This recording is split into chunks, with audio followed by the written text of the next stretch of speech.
చిన్నప్పుడున్న interest చదువు పైన ఒక ఏజ్ వచ్చాక అబాలిష్ అవుతుందండి.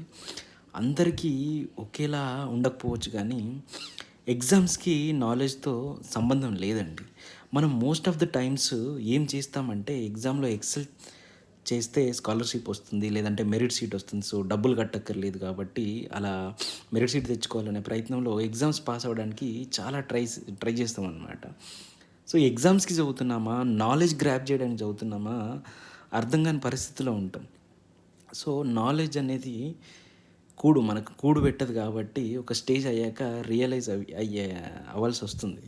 అందరికీ ఒకేలా ఉండకపోవచ్చు గానీ, ఒక యాక్టివ్ ప్రాసెస్ కాకుండా పాసివ్ ప్రాసెస్ అయిపోద్దనమాట. ఇంట్రెస్ట్ టు గ్రాబ్ నాలెడ్జ్ కాస్త మ్యాండేట్ టు గ్రాబ్ నాలెడ్జ్ అయిపోయి, బ్రెయిన్‌కి సోర్‌నెస్ వచ్చేస్తుంది. సో, జాబ్ చేస్తే డబ్బులు కాకుండా, చదివితే డబ్బులిస్తే ఎంత బాగుండో.